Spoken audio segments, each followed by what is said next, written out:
My name is Marissa Hale, and I'm 28 years old. From the outside, 6 months ago, you probably would have thought I had everything lined up just right. I was the woman in the navy work pants and steel toe boots, ponytail shoved through the back of a faded ball cap, standing on some stranger's roof with a multimeter in one hand and a clipboard in the other. I've been a commercial electrician for years now. Got my journeyman license at 22. By 25, I'd saved enough to buy my own little 3-bedroom house in Mesa, Arizona. Nothing fancy, but it was mine. Stucco walls, gravel yard, and a mortgage payment that felt like proof I hadn't completely failed at adulthood. I'm Mormon, LDS, born and raised. That matters, because it's the lens my whole family looks through. We're the kind of longtime members where somebody always has a story about great-grandpa knowing some church leader back in the day. Sunday dinners at my parents' place weren't optional. They were mandatory family events disguised as tradition. Growing up, there were 2 Hale daughters. There was Danielle, my older sister, and then there was me. Danielle was the golden child. She checked every single box on the unspoken Mormon success checklist, married her high school sweetheart Adam in the temple, 3 kids by her early 30s, big house in Gilbert. Adam climbed the ladder into a management position at a medical device company, new car every few years, perfect family photos where everyone's in color-coordinated outfits, smiling like their lives smell like cinnamon rolls and fresh pine all the time. My parents acted like Danielle personally discovered fire. Every Sunday dinner was the Danielle show. Adam just got another promotion. The boys are already reading chapter books. Did you hear about the service project Danielle organized for the ward? I could have won the lottery and cured cancer in the same week, and my dad would still have asked if I'd heard about Adam's quarterly numbers. Me. I was the girl who worked construction, smelled like wire insulation and rooftop tar, and showed up to dinner with calloused hands and no husband. My house was cute, but temporary, right? My job was interesting, but not very feminine. My life? Apparently just a warm-up act until I got married and started spitting out grandchildren. The funny part? I thought I was finally catching up. 4 years ago, I met Caleb Morgan at a wedding reception. He was visiting from California. Dark hair, easy smile, the kind of guy who could talk to a whole table and make everyone feel like they were in on a shared joke. He wasn't Mormon.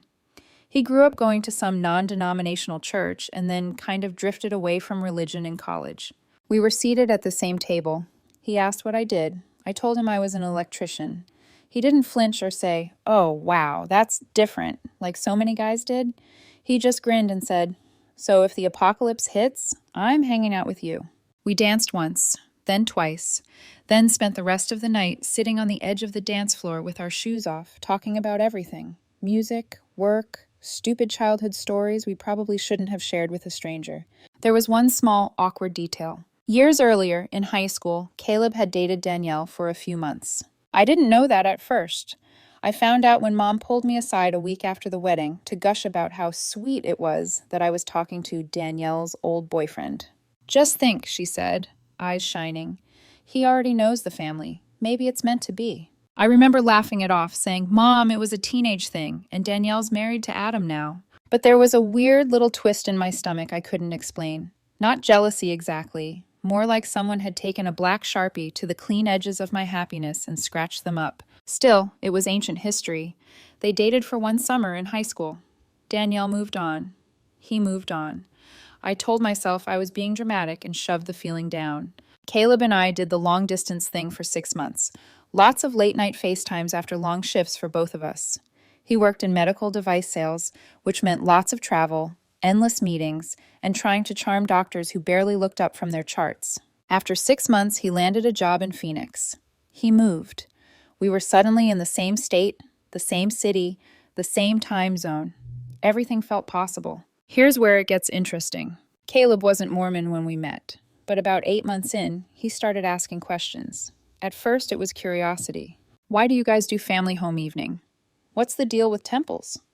Does everyone really show up for church every Sunday? Then curiosity turned serious. He started coming to church with me, met the missionaries, came to dinner at my parents' house, and absolutely knocked it out of the park with them. By the time he decided to get baptized 6 months later, my parents were acting like I'd single-handedly converted a nation. Mom cried at his baptism. Dad gave this long, emotional little speech in the foyer about how proud he was of me. Even Danielle hugged me and said, "Good job, little sis. He seems like a keeper." If only I'd known. 2 months after his baptism, Caleb sat me down on my couch with that serious, measured look he got when he was trying to be extra spiritual. "Riss," he said softly, taking my hands. "I've been praying a lot. About us." My stomach dropped. "That sounds ominous." He smiled a little, not in a bad way, just, "I want to live this right. Now that I understand the faith better, I think we should wait, completely, until we're married." We'd been physical to a point. Nothing that would require confessing to a bishop, but definitely pushing the line sometimes. Two adults in love, with chemistry, trying to pretend hormones were optional. "Wait, like, stop everything?" I asked. He nodded. "Everything. I don't want to mess this up. I don't want to stand in front of God and know we treated something sacred like a casual thing." It was frustrating. I'm not going to lie about that. I'm human. But I also wasn't going to be the one to pressure a convert about his newfound religious boundaries. So I agreed. We'd waited this long. We could wait a little longer. Or so I told myself as I took a lot of cold showers and learned new ways to avoid sitting too close to him on the couch. I honestly thought it meant he respected me, respected us, respected God. A year after his baptism, he proposed. Phoenix Temple grounds at sunset. My grandmother's ring, Mom had kept it, for the first daughter to marry in the temple, which was supposed to be Danielle, but Danielle had chosen a different ring, so they'd held on to it. Apparently, I'd finally earned it. He dropped to one knee under the orange-pink desert sky, hands shaking just a little. I cried, said yes, the whole cliché. Some temple workers clapped from a distance. Mom later said it was like a movie. My family was ecstatic. Danielle hugged me, Adam shook Caleb's hand. My dad slapped Caleb on the back, like he'd just signed him to a professional team. For the first time in my adult life, I felt like I wasn't just Danielle's little sister with a cute little job and a starter house. I was someone they were proud of. Caleb moved into my house about 6 months after the engagement. On paper, it was practical. He was already spending most nights there. It didn't make sense for him to keep paying for an apartment across town. My bishop wasn't thrilled when he found out. "We're planning the wedding," I told him, "and we're in separate bedrooms. We're being careful. We're keeping the commandments." That was technically true. There were 2 bedrooms, 2 beds, and a lot of prayer involved whenever we walked past each other in pajamas. The wedding was set for June, about 18 months after his baptism. Every time I pushed for a concrete date earlier, Caleb wanted to wait just a little longer. "We should get temple recommends sorted first. We still haven't decided on a venue for the reception. My work schedule is insane this quarter." There was always a reason. I was busy too, running crews, working long shifts, doing side jobs, slowly renovating the house. It was easy to let the months slide by, figuring he'd tell me when he was ready to actually set the day in stone. Then Danielle and Adam started showing up more. They were suddenly at Sunday dinner every week instead of whenever the kids aren't sick. Danielle would corner Caleb in the kitchen to ask about wedding planning, venues, flowers, colors. She offered to help with everything. "I've done this already," she'd say, laughing. "Let me save you from the Pinterest nightmare." Mom loved it. "Isn't it beautiful?" she'd say, watching Danielle and Caleb talk. "Your sister and your fiancé working together. Such a blessing to have family so close." I told myself it was fine, that if I was feeling weird about my big sister spending a lot of time planning my wedding with her ex-boyfriend, that was just old insecurity talking. Besides, it was all out in the open, in front of everyone, nothing to hide. About 4 months before everything exploded, Danielle started talking about Relief Society activities, the women's organization at church. "We've got activities on Tuesday and Thursday nights now," she said. "I'm trying to help out more. Adam works late those nights anyway." It made sense. Danielle loved being at the center of things. Relief Society was a perfect stage. What I didn't know was that after about a month of attending those activities, she stopped going. But she kept using them as an excuse. One Wednesday afternoon in February, my crew finished a job site early. The drywall team was behind schedule, so we couldn't do what we needed to. My truck was in the shop, so a coworker dropped me off at home around 2. Caleb's car was in the driveway. So was Danielle's shiny SUV, the one she'd spent half of Christmas dinner bragging about. The house was quiet when I unlocked the front door. Too quiet. I took 2 steps inside and then heard it from upstairs. Not subtle, not even close. A woman's voice, breathless, saying things I had never heard in all the time Caleb and I had been together. And Caleb's voice answering low and eager, saying her name. Danielle. My heart stopped, then it started beating so hard I could hear it in my ears. For about 10 seconds, I just stood there in the entryway, the world narrowing down to the sound of my fiancé and my sister in my bedroom. Then the rage hit. Slow, heavy steps on the stairs. My hand on the banister. Every breath like fire in my chest. The bedroom door was half open. I pushed it the rest of the way. And there they were. Caleb froze first. He was on top of Danielle, their bodies tangled in my sheets, their skin the kind of close I'd been very carefully not having with him for over a year. There was a split second where nobody breathed. Then Danielle turned her head and saw me. She screamed. Caleb yanked the sheet up, not even to cover her, to cover himself. Like modesty was suddenly the concern here. "Marissa," he started. I didn't think. My body moved before my brain caught up.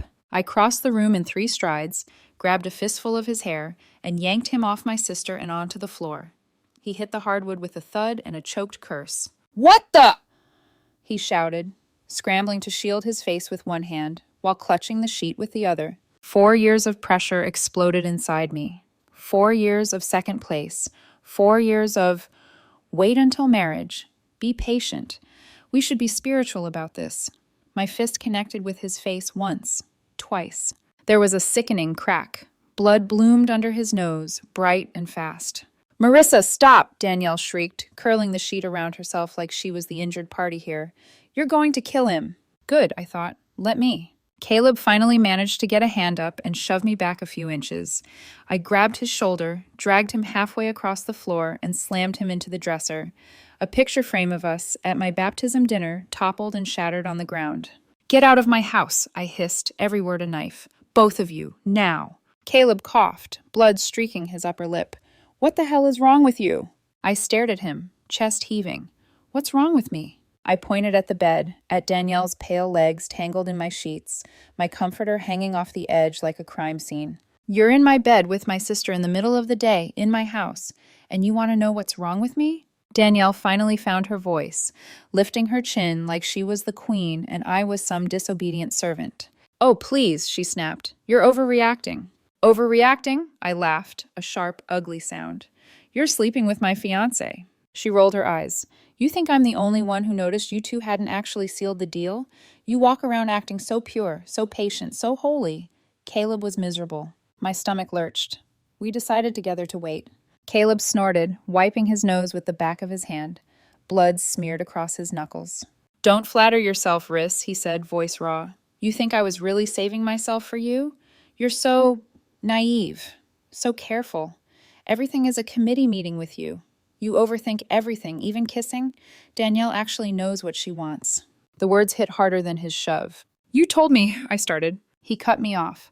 "I told you what you wanted to hear. You're a good little Mormon girl, Marissa. You'd never get it. I needed an actual woman." Danielle gave a small, satisfied smirk, like he'd just handed her a trophy.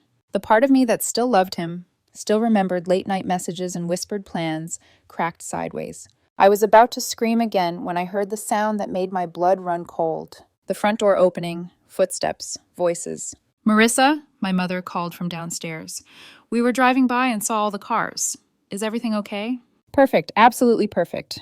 "Do not say a word," Danielle hissed at me, scrambling off the bed and tightening the sheet around herself. Too late. Mom reached the top of the stairs first. She stepped into the doorway, took one look at the scene, Caleb on the floor with blood streaming from his nose, Danielle clutching my sheet, me standing there with clenched fists and wild eyes, and went completely white. Dad was right behind her. "What on earth is going on?" he barked. I pointed at the bed, my hand shaking.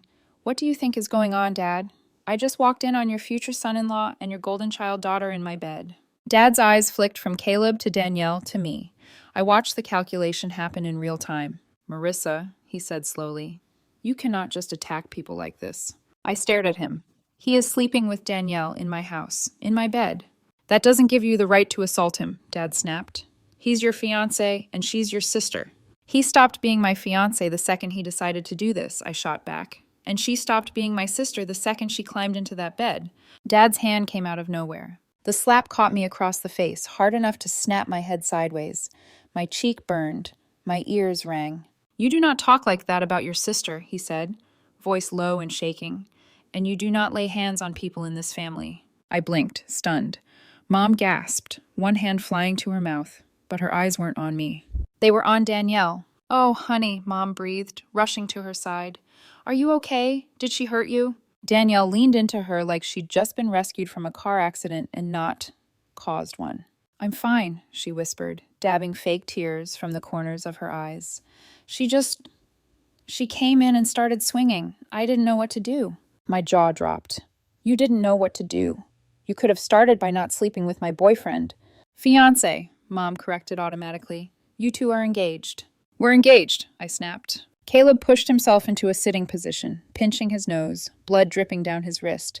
"She's insane," he muttered. "She could have killed me." "You're lucky I didn't," I fired back. "After 4 years together, after everything—" "4 years of what?" He shot back suddenly, eyes flashing. 4 years of you treating intimacy like a chore we had to reschedule? You think waiting made you special? It just made you unreachable." Danielle actually made me feel wanted. I felt something inside me tear. Mom turned on me. "Marissa, listen to yourself. You're letting your temper control you. We all sin. We all make mistakes. That doesn't give you the right to beat someone's face in." "Mistake," I repeated, the word sour on my tongue. "Is that what we're calling this?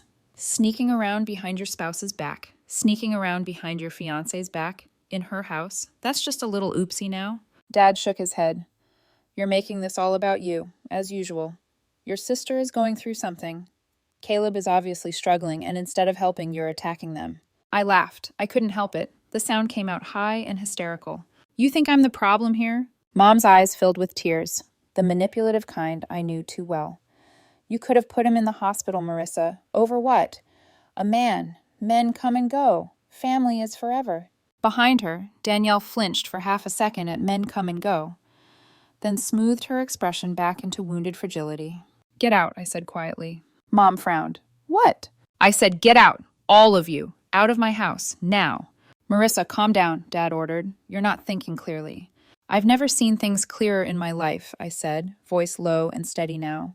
"You walked in, saw your older daughter cheating on her husband with your younger daughter's fiancé in your younger daughter's house, and you're yelling at the younger daughter." "Watch your tone," Dad snapped. "Or what?" I asked. "You'll hit me again?"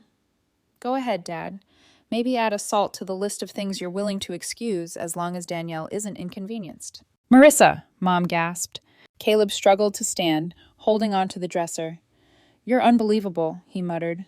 "No wonder I stepped toward him and he shut up fast. "Go pack your stuff," I said.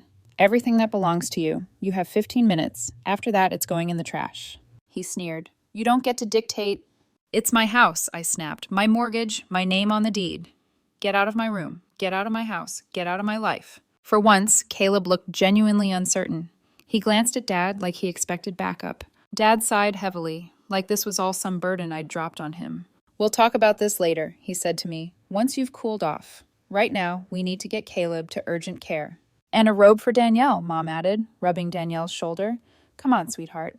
They gathered themselves, Caleb clutching tissues to his nose, Danielle wrapped in my sheet like a stolen flag, my parents circling them like protective guards. Nobody came to me. Nobody asked if I was okay. The front door closed behind them with a dull, final sound. The house fell silent. Rocky, who'd been hiding under the dining table, slunk out and pressed himself against my leg, whining softly. I sank onto the couch, my cheek throbbing where Dad had hit me, my knuckles raw and bleeding. The bedroom upstairs still smelled like cheap perfume and sweat. I stared at the wall for a long time. Then I picked up my phone and typed a text with shaking fingers. To Carla, "Need you at my house. Now." She responded before I even put the phone down. "On my way. Who do I have to help you bury?" 20 minutes later, she walked in without knocking, took one look at my face and my hands, and swore under her breath. "Okay," she said, dropping her bag on the floor. "Start from the beginning." I told her everything, every word, every look, every slap, physical and otherwise. By the time I finished, her jaw was set so hard I could see the muscle twitch. "You know what we're doing first?" she said. "What?" I asked, my voice hoarse. "We're not going after Caleb," she said slowly. "Not yet. We're going to talk to Adam." I blinked. "Adam?" She nodded. "Your brother-in-law deserves the truth, and I have a feeling he's going to be a lot more useful than letting you break more noses." A hollow, vicious little spark flickered to life in my chest. "Okay," I said. "Let's burn it all down." Carla didn't let me sleep on it. Text him now, she said, pacing my living room with her hands on her hips like she was about to stage a coup. Not tomorrow, not after work, now. I can't just. Adam's probably at the office. He's. Marissa. She stopped pacing and looked at me with that flat, no-nonsense expression she only used when I was on the verge of doing something stupid. He deserves to know that his wife isn't actually at Relief Society on Tuesdays and Thursdays. A sick twist of guilt wrapped itself around my lungs. God. He's been home with their 3 kids while they're... Carla exhaled sharply. Exactly. So text him. My fingers shook as I typed. Me. Adam, can you meet me tomorrow morning? It's about Danielle. It's urgent. He responded in under 30 seconds. Adam, is she okay? What happened? Are the kids all right? I swallowed hard. Me. The kids are fine. Please just meet me. Coffee shop off Baseline in Rural. 9 a.m. Adam, I'll be there. Carla let out a long, low whistle. Buckle up, babe. Tomorrow is going to be hell. The next morning, I barely slept. Every time I closed my eyes, I saw Caleb's sneer, Danielle's smirk, my dad's hand swinging toward my face. I'd spent the night cleaning blood smears off my floor and stripping every sheet off my bed like I was disinfecting a crime scene. At 8:45 a.m., I arrived at the coffee shop and sat in the far corner where nobody could overhear us. My hands were wrapped around a lukewarm cup of chamomile tea, but I didn't drink it. At exactly 9:00, Adam rushed in, wearing his office badge and a blue button-up, eyes already worried. Marissa, he said, sliding into the seat across from me. What's going on? Danielle said she was exhausted last night and needed rest. What happened? I almost choked. She was exhausted, I said.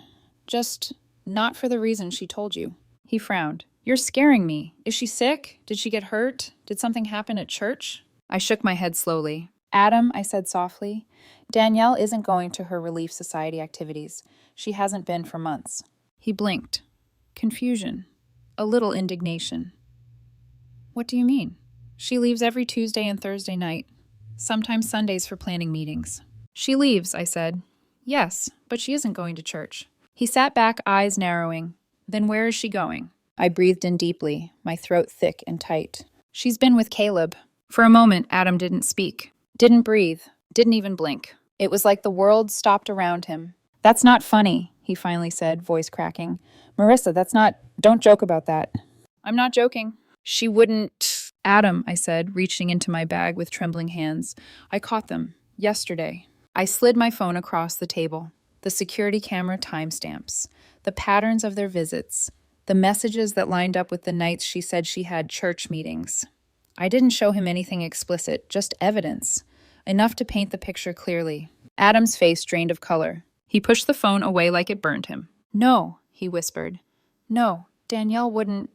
His voice trembled. Not with Caleb? I nodded. For almost 3 months, maybe longer. He stared down at his hands. They were shaking. My boys, he whispered. I've been feeding 3 kids, clipping coupons because she said our grocery budget was too high. She said we needed to cut expenses because my commission was down. My stomach twisted. Adam? His jaw clenched. My credit cards, he said suddenly, eyes flashing. She maxed 2 of them. Told me she was buying things for Christmas early, that she'd found deals online. She said it was for the kids. He looked at me, and something inside him shattered. And all this time, he whispered, she was using our money to run around with your fiancé? I nodded. Adam laughed. A broken, sharp laugh that died halfway out of his chest. That son of a... He stopped himself, pressing both hands to his forehead. For a long time, he didn't say anything, just breathed unevenly. His shoulders shook once, twice, like he was holding in the kind of cry grown men aren't allowed to have. Then, slowly, he lowered his hands, and the look in his eyes wasn't sadness anymore. It was fire. All right, he said quietly. Okay, no problem. There was something chilling about how calm he sounded now. If she wants scorched earth, he said steadily, I'll give her scorched fucking earth. I didn't interrupt. Full custody, Adam continued. The house, child support based on my best commission year, alimony, every asset she thinks she's entitled to. He looked at me, and for the first time since he sat down, his voice softened. Thank you for telling me. I'm so sorry you had to walk in on that, on both of them. I swallowed hard. I'm sorry you have to go through this. He nodded once. No apology necessary. Yesterday, I thought my wife was just overwhelmed. Today, A small, bitter smile twisted his mouth. Today, I found out she burned down our whole life and expected me not to smell the smoke. He stood up, gripping the edge of the table until his knuckles went white. I'm filing for divorce today, he said. And Marissa? His eyes hardened. I'm going to make sure they both feel every consequence of what they did. I believed him, more than I believed anything else in that moment. That afternoon, I went home. For a moment, I thought the house would feel empty. Instead, it felt like it was holding its breath. Caleb's things were still in the closet, still in the drawers, still in the bathroom, still everywhere. Carla stood in the doorway behind me, arms crossed. You know what to do, she said. I did. One by one, I grabbed everything that belonged to Caleb and threw it onto the driveway. No sorting, no folding. Shirts, jeans, expensive cologne, razors, socks, the stupid scented lotion he bought to help his skin after shaving. His scriptures, his temple prep manual, his favorite jacket, all of it, a pile of broken promises and stolen time. By the time I was done, I was sweating, shaking, and breathing hard. Carla handed me a bottle of water like we'd just finished a workout. Looks good, she said. At that moment, Caleb's car pulled up. He stepped out and froze at the sight of the massive, messy pile of his life scattered across my driveway. What the hell? He snapped, slamming the car door behind him. You couldn't at least box it? I leaned against the doorway. Nope, he glared. Marissa, can we just talk? Nope. Be reasonable. No, you're being dramatic, I laughed. Says the man who brought my sister into my bed. His jaw twitched. Are you ever going to stop punishing me for that? No, I said calmly, but I am done talking to you. He opened his mouth to argue. I closed the door in his face. Carla bumped her shoulder against mine gently. Good girl. Through the peephole, I watched Caleb gather his things in silence, face tight, movement stiff.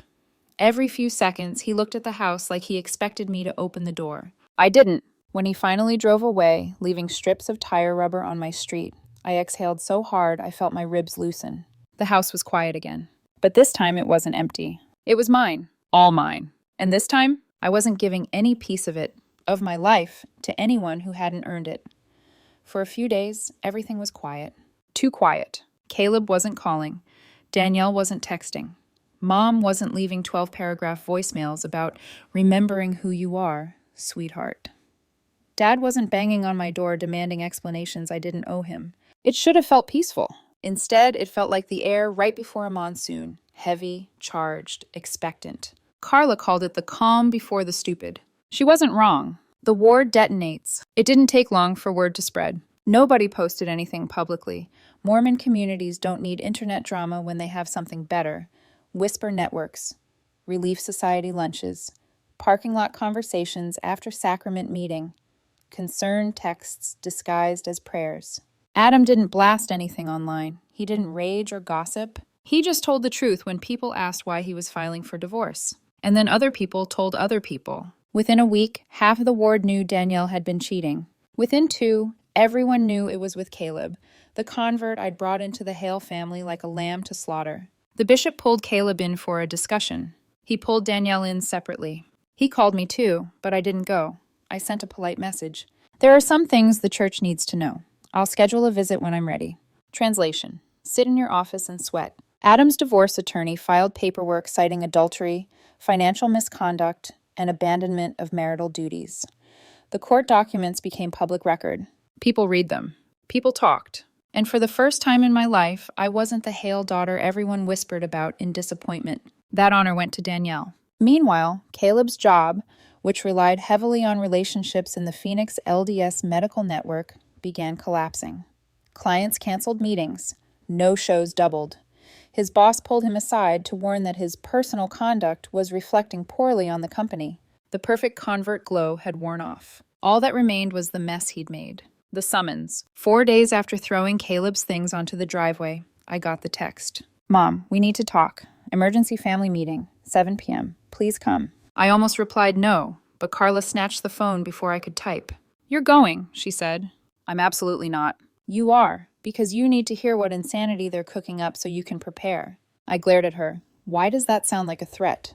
Because it is, she said cheerfully. I'll be waiting in the car with snacks if you need a getaway driver. The ambush. I walked into my parents' house at 7:01. The second I stepped in, I knew. This wasn't a talk. It was an intervention. A staged one. Danielle sat on the couch with a blanket wrapped around her shoulders, like a widow in a Victorian novel. Her eyes were swollen, but I couldn't tell if it was crying or acting. Probably both. Dad stood beside the fireplace with his arms crossed, like a disappointed CEO. Mom sat close to Danielle, holding her hand, glaring at me as if I were the homewrecker. And Caleb, bandaged nose, bruised cheeks, sat stiffly in an armchair. The moment I walked in, the judgment thickened the air. "Sit down," Dad ordered. "I'm good standing," I replied. Mom sniffled dramatically. "Marissa, please, we need to talk about your behavior." "My behavior?" "Of course." "Go ahead," I said flatly. "Let's hear it." Mom placed a gentle, motherly hand on Danielle's knee, so tender it made me nauseous. "Your sister has been through a traumatic ordeal." "Sleeping with my fiancé," I said. "Right. Must have been exhausting." Dad's glare could have melted steel. "Enough. Your violence is what we're here to discuss." I blinked slowly. "My violence." "Yes," Mom burst out. "You attacked Caleb. You broke his nose." I pulled in a breath. "He was in my bed with my sister." "That doesn't give you the right to assault him," Dad barked. "We don't condone violence in this family." "But adultery is fine?" I raised an eyebrow. "Is that the new rule?" Danielle whimpered. "Can you stop yelling at me?" "I'm not yelling," I said calmly. "If I start yelling, you'll know." Mom shot up from her seat. "That's exactly the rage we're talking about. This anger, this resentment is poisoning you and us." Dad stepped forward, voice authoritative. "We think you owe Danielle and Caleb an apology." I laughed. Not a normal laugh. A broken, disbelieving laugh that echoed off their vaulted ceilings. "You want me," I said slowly, "to apologize? To them?" "For the violence," Dad clarified, "and for refusing to understand their situation." "My sister sleeping with my fiancé is their situation," I snapped. "People make mistakes," Mom whispered. "Yes," I agreed, "and then they face consequences." Mom shook her head. "This isn't who you are, sweetie. You're kind. You're forgiving. Your sister needs you right now." "My sister needs a divorce attorney," I muttered. Mom ignored that. "Danielle and Adam are in a terrible place because of this." "Because of her choices," I corrected. Dad took a deep breath, face tightening. "There's also another matter." There it was. The real reason I'd been summoned. "Danielle needs help," Mom said softly. "Legal help, financial help." I crossed my arms. "How much?" $50,000, Dad said. I nearly choked. "You're joking." "It's a loan," he insisted. "You're doing well with your business. You can afford it." "You want me to pay," I said slowly, "for my sister's legal fees because she destroyed her own marriage by sleeping with my fiancé?" Mom looked offended. "Don't be dramatic." "You want me to pay for her adultery." Dad stiffened. "Watch your tone." "No," I snapped, stepping forward. "You don't get to ask for money while scolding me like a teenager." Caleb watched silently, bruised and pathetic. Danielle sniffled. "Please, Marissa, you owe me this." My mouth fell open. "I owe you?" "For breaking our family," she whispered. "For ruining everything." Something in me snapped. Clean, precise, final. "I'm not giving you a penny," I said, "and I'm not apologizing." Dad's eyes hardened into something cold. "Then you are not welcome here." Mom squeezed Danielle tighter. "We can't have someone in our lives who refuses to forgive." "You chose your sister," I said softly, "long before tonight. Fine. Live with it." No one spoke. No one apologized. No one called after me. I walked out of the house I grew up in and shut the door behind me. Carla's car was waiting at the curb, headlights on. She rolled down the window and held out a Taco Bell bag. "How bad?" she asked. "They want 50 grand, I said. She snorted. "Of course they do. Get in." I buckled my seatbelt. Carla started the engine. "We burning things down tomorrow?" she asked casually. I stared out the window at my parents' house as the porch light flickered. "No," I said. "We already started." I didn't go home right away. Carla drove us to a late-night diner, the 24-hour kind with burnt coffee and cheap omelets drenched in cheese. She insisted I eat something, even though my stomach felt like it had been chewed up by a lawnmower. "You know," she said, stirring her iced tea with a straw, "I think your parents have finally lost their last collective marble."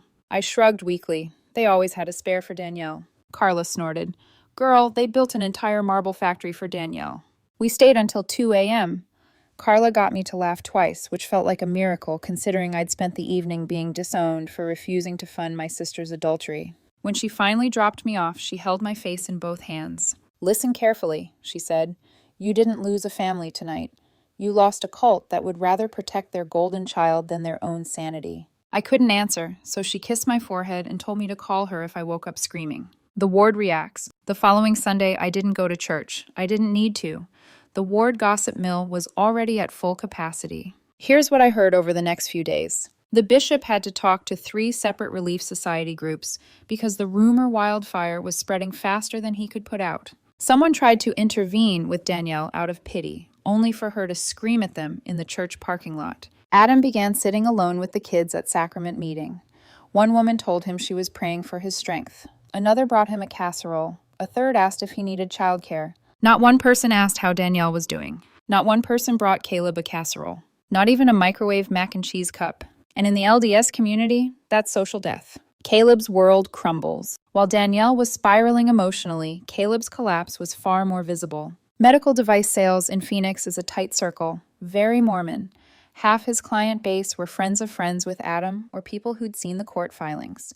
The whispers followed him everywhere. He showed up late to work, missed meetings. One doctor flat out refused to take his sales pitch. "So you're the guy who stepped out on the convert path?" the doctor allegedly said. "Get out of my office."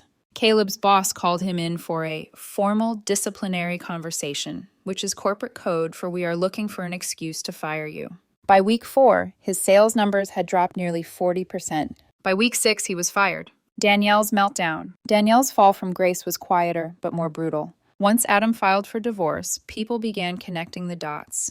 Relief Society members stopped inviting her to brunches or playdates. Younger women stopped asking her for advice.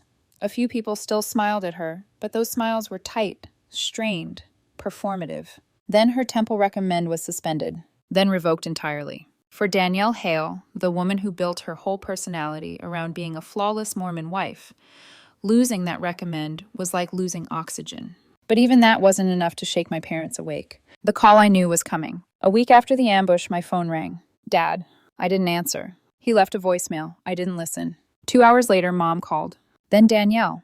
Then Dad again. By the 5th missed call, Carla texted me. Bet you $20 they're about to ask you for money again. I didn't respond. But Carla was right. At 9 p.m., Mom called for the 9th time. I finally answered, not to talk, but to end the cycle. "Marissa," she gasped in relief. "Thank goodness. We've been trying to reach you. It's an emergency." "Of course it is," I muttered. What did Danielle do now? Mom inhaled sharply, offended. "You need to stop talking about your sister like that. She's going through a very painful trial." "Because she caused it," I snapped, "to herself." Silence. Then Mom's voice softened. Calculated softness. The kind she used when she wanted something. "Your father and I are in trouble. Danielle is drowning. We need your help." There it was. I pinched the bridge of my nose. "How much?" Mom's voice cracked. "The bank is threatening to seize our house." I froze. "What?" "We co-signed the loan," she whispered. "For Danielle's legal fees. Caleb was supposed to help pay it back. But with everything that happened, he hasn't made a payment. And Danielle, she can't get a job. She's not in the right state of mind." Oh my God. "You put your house on the line," I said slowly, "because Danielle was too embarrassed to get a public defender?" "She's your sister," Mom choked out. "We had to support her." "And now you want me to pay for that support?" Mom sobbed. "Please, Marissa. We're going to lose everything. Your father is so stressed. Our retirement, our savings." I cut her off. "Well, where is Caleb in all this?" Silence. "Mom," I pressed. "Where is he?" "He moved." Her voice was barely audible. "To Denver, with roommates. He said he needed a fresh start." A bitter laugh tore from my throat. "He ran away." "He left your sister," Mom whispered, breaking. "He won't return our calls. He won't respond to Danielle. He's gone." I closed my eyes. Of course he was. "Marissa," Mom begged, "we are drowning. Please help us. Help your family." Family. That word didn't mean what she thought it meant. "No," I said, steady and clear. "You made your choice when you defended Danielle and slapped me across the face. Live with it." "Sweetheart," she cried, "please." "No," I repeated. "Good night." I hung up. And for the first time in months, I felt a sliver of peace. A new life for me. While they spiraled, my life began to rebuild. Not magically, not instantly, but cleanly. I was promoted to master electrician after passing the required exams. My rental property renovation was finished and fully leased out within a month. I started therapy, real therapy, the kind that teaches you how to breathe without guilt. I began dating casually again, not looking for anything serious, just learning to exist without a man tying my value to himself. Rocky slept curled at the foot of my bed every night. My house felt like it belonged to me again. And then, the knock at the door. It was 8 p.m. on a Friday. Cold. Quiet. I was in sweats, eating leftover Thai food and watching a renovation show when someone knocked. Not a neighbor knock, not a friend knock, a hesitant, desperate knock. Rocky growled low. I opened the door, and my breath caught in my throat. Standing on my porch, in cheap clothes, makeup smeared, eyes hollow, was Danielle, or at least what was left of her. Her voice cracked. "Marissa, please, don't shut the door. I need to talk to you." Danielle stood on my porch like a ghost in a cardigan. Her once perfect blonde curls were chopped unevenly, like she'd cut them herself in a breakdown. The cardigan hung off her shoulders, an old pilled thing I recognized from Mom's donation pile. Her eyes were swollen, red, frantic, and empty all at once. Even her posture had changed. Danielle had always carried herself with the weightless confidence of a woman who had never truly faced consequences. But now, she looked small, fragile. A cracked porcelain doll someone had dropped and tried to glue back together with shaking hands. "Marissa," she whispered, "please don't close the door." I didn't move, but I also didn't open it wider. "Why are you here?" I asked coldly. She sniffed hard, her breath hitching. I need to talk to you, please." I should have slammed the door. I should have deadbolted it and walked away. But something in me, something that still remembered being the little sister who idolized her, allowed me to leave the door cracked open.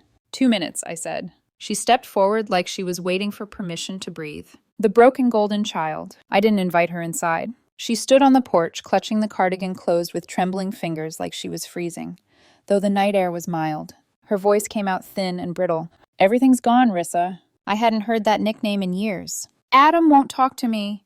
The ward won't talk to me. The bishop won't meet with me anymore unless I'm prepared to show genuine repentance." Her lips trembled. "People avoid me at the grocery store, at the gas station. I went to a ward playdate and they pretended they didn't see me." I crossed my arms. "You destroyed your marriage, Danielle, and you helped Caleb destroy mine." She flinched like I'd slapped her. "I know," she whispered. I was stupid and selfish and angry with Adam, and Caleb said things that made me feel wanted, like someone finally saw me again." I exhaled sharply. "And that justifies cheating with my fiancé?" "No," she cried. "No, of course not. Nothing justifies what I did. But I was lost, and Caleb, he used me. I see that now. He made me feel important." There it was. The truth Danielle had never spoken out loud. The golden child, raised on applause and perfection, couldn't survive a lull in praise, and Caleb had seen the crack and pried it open. Danielle wiped at her face with a sleeve that had a hole near the wrist. "Mom and Dad won't stop fighting," she said. "They're stressed about the house. They're angry at each other. Dad blames Mom. Mom blames Adam. And—" Her voice broke. "They blame me." I inhaled slowly. "Good." Her eyes widened in shock. The old Danielle, the one raised to believe she was the axis of the universe, had expected sympathy. Maybe even a hug, but that Danielle was gone. "What did you expect?" I asked. "You think destroying 2 families wasn't going to blow back on you?" She covered her mouth with shaking fingers. I know I ruined everything, but I'm trying to repent. I swear I am. I've been praying every day. I've been fasting. I've been meeting with the bishop. I'm trying to fix myself." "Repentance doesn't erase consequences," I said quietly. Danielle's voice cracked into a painful, pleading whisper. "I miss my sister." That one hit deeper than I wanted it to. But I didn't let it sway me. "You didn't miss me," I said. "You missed the version of me who cleaned up your messes, who stayed small so you could shine."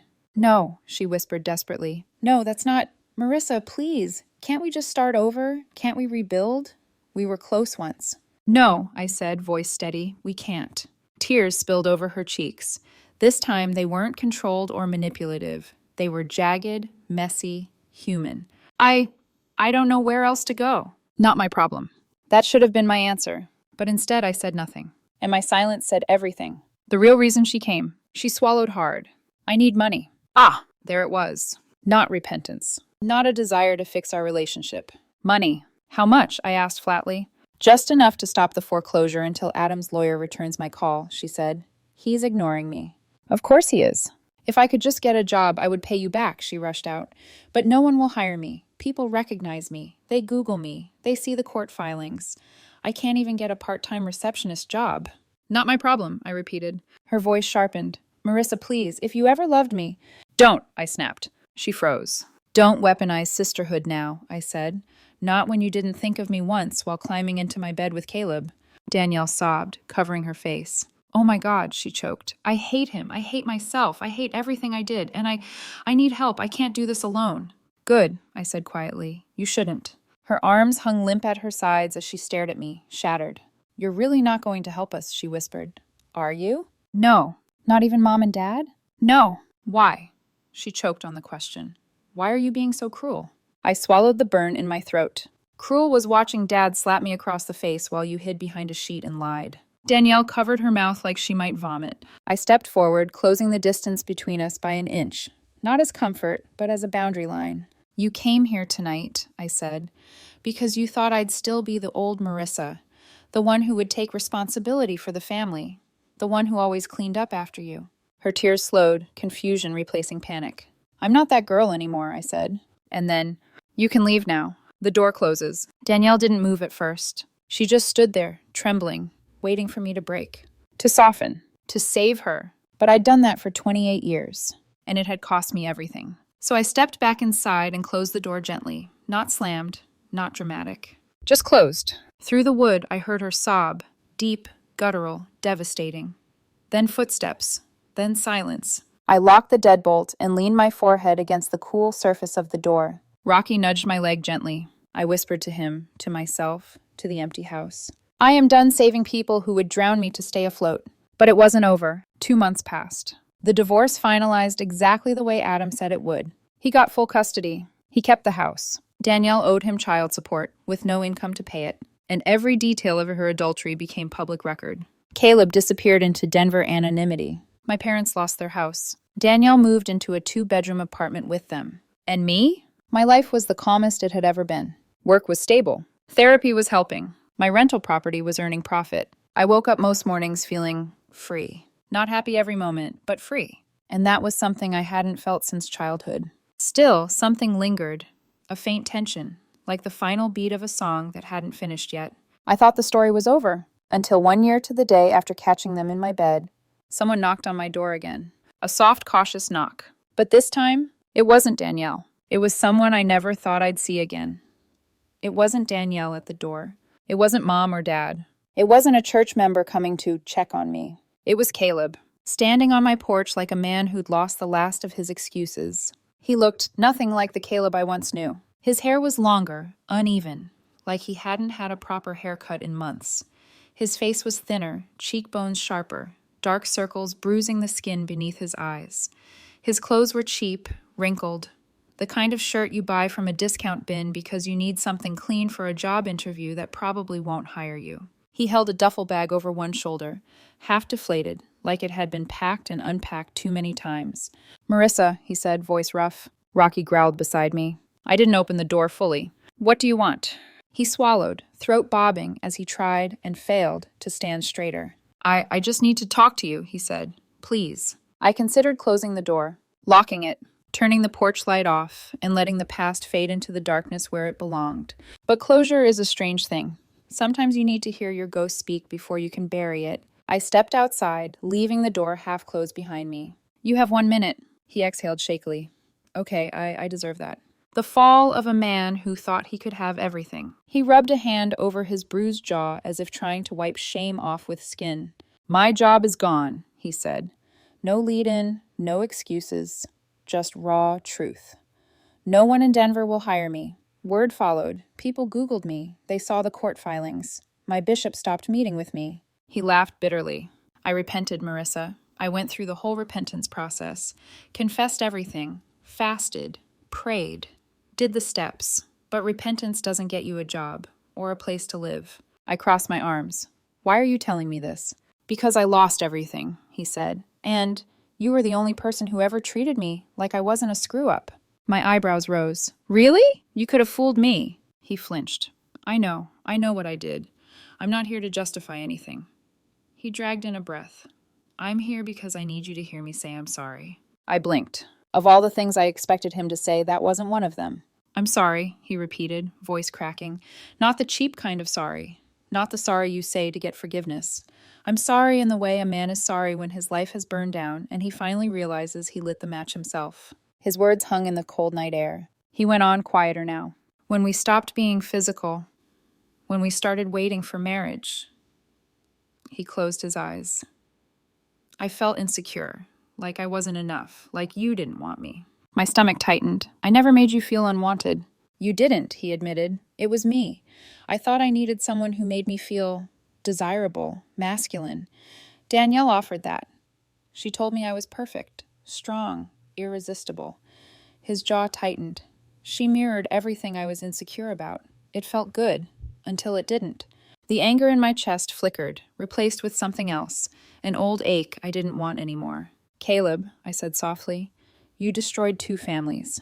I know, his voice broke. Every day I wake up and I know, and I have to live with that. Silence stretched between us. Finally, he whispered, I thought if I saw you, I could maybe ask. I stiffened. Ask what? He swallowed. Ask if you could ever, maybe, give me another chance. My jaw dropped. You want me back? I said, incredulous. After everything? He nodded once, desperate. I'd do anything. Counseling, church discipline, therapy. I'll rebuild trust. I'll spend the rest of my life showing you I changed. No, I said immediately. He flinched, like the word itself hit him. No, he echoed, voice small. No, I repeated. Absolutely not. The final break. He stared at me with shattered hope. I've changed, he whispered. Maybe, I said. Maybe you have. Maybe you haven't. But your growth isn't my responsibility. I know, he said quickly. I'm not asking you to fix me. Yes, I cut in. You are. You want me to be the reward at the end of your repentance arc. I'm not. He swallowed hard. I stepped closer, not out of closeness, but clarity. Caleb, I said, you were the worst heartbreak of my life. Not because you cheated, but because I let myself believe you were safe, and you weren't. He dropped his gaze. You hurt me, I said. You humiliated me. You destroyed my relationship with my family. You made me question my worth, my faith, my judgment. I know, he whispered. And you know what? I continued. I'm better now, without you. That was the moment he broke. His shoulders collapsed. His breath hitched. A full-grown man crying on my porch. Not for me, but for himself. For the life he ruined. For the woman he loved, too late. I'm so sorry, Marissa, he sobbed. I'm so sorry. I believe you, I said. His head snapped up, hope flooding his eyes. But forgiveness, I added, is not the same as reconciliation. The hope died instantly. I forgive you because I need peace, I said, not because I want you back. Silence. Wind rustled the leaves. Rocky barked once inside. Caleb wiped his face with the back of his hand. So this is goodbye, he whispered. Yes, I said softly. This is goodbye. He nodded, shoulders shaking as he turned away. He walked down my driveway slowly, the duffel bag slipping down his shoulder, the weight of his choices dragging behind him like a shadow. At the end of the street, he stopped, looked back once, then disappeared into the night. 1 year later, I didn't see him again. Not once. Time moved forward the way it always does. My rental property flourished. I earned a lead position at work. I went hiking on weekends. I started dating again, carefully, slowly, joyfully. My therapist taught me the magic sentence I now lived by. I am allowed to choose peace over family. My parents still lived in a cramped apartment with peeling paint. Danielle got a part-time job at a call center. Caleb resurfaced in Utah somewhere, working an entry-level job. Adam remarried eventually. Someone kind. The kids were happy. And me? I sat on my back porch one warm spring evening, Rocky curled beside me, the sun sinking behind the desert horizon, painting the sky in gold and coral. My phone buzzed. A random number? I declined. I blocked it. I took another sip of iced tea and leaned back in my chair, feeling, for the first time in my entire life, completely, breathtakingly free. Because here's the truth people forget. The best revenge isn't destruction.